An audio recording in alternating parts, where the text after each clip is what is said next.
तर मुरबाडमधनं कालिदास देशमुख यांना उमेदवारी मिळावी, राष्ट्रवादी शरद पवार गटाच्या कार्यकर्त्यांनी ही मागणी केली आहे। लोकसभेप्रमाणेच विधानसभेतही जागा निवडून आणण्याचा विश्वास असल्याचं यावेळेला त्यांनी म्हटलेलं आहे।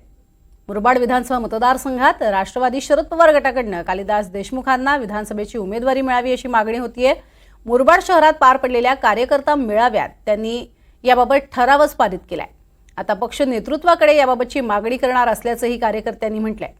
मुरबाड विधानसभा मतदारसंघाचा समावेश असलेल्या भिवंडी लोकसभेतनं नुकतेच राष्ट्रवादी काँग्रेसचे बाळामामा म्हात्रे हे केंद्रीय राज्यमंत्री कपिल पाटील यांचा पराभव करून विजयी झाले होते आणि या विजयामुळे राष्ट्रवादी काँग्रेस आणि महाविकास आघाडीच्या कार्यकर्त्यांचं मनोबल हे चांगलंच उंचावलंय।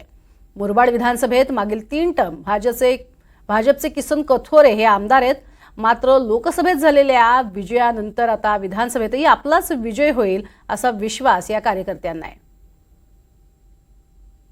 मुरबाड विधानसभा मतदारसंघातून आज या मुरबाड तालुक्या ठिकाणी मुरबाड तालुका राष्ट्रवादी काँग्रेस शरद पवार गट यांनी जी मीटिंग आयोजित केली होती। या सभेमध्ये आमचे जिल्हाध्यक्ष होते, सर्व प्रदेशी प्रतिनिधी होते।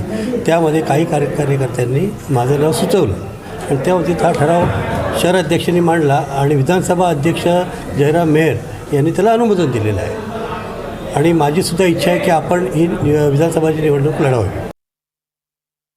आम्ही सर्व पदाधिकारी कार्यकर्त्यांनी एक ठराव केलेला आहे की आमचे ज्येष्ठ नेते तसेच ज्यांनी विविध पक्षावर पदं भूषवली असे आमचे मार्गदर्शक कालिदासजी देशमुख साहेब यांचा येत्या विधानसभेला उमेदवारी देण्यात यावी पक्षाकडनं। की खरंच जर पक्षाचा उमेदवार आणि आपल्या पक्षासाठी ज्यांनी आपल्या आयुष्याची 25-30 वर्षे घालवली त्यांचा जर विचार पक्षाने केला तर नक्कीच या शेवटच्या घटकातील कार्यकर्त्याला सुद्धा न्याय मिळेल। आधारस्तंभ या देशाचे नेतृत्व आदरणीय शरद पवार साहेब यांच्याकडे सुद्धा आम्ही मागणी करणार आहेत। याचा सगळ्यांच्या वतीने आम्ही जो पदाधिकारी कार्यकर्त्याच्या वतीने जो ठराव केलेला आहे तो आताच काशीनाथजी पाटील साहेब जिल्हाध्यक्ष यांच्याकडे आम्ही सुपूर्द केला आणि नक्कीच आम्ही कालिदास देशमुख साहेब यांना या विधानसभेत उमेदवारी नक्कीच मिळू आणि यांना प्रचंड मताने विजयी करू।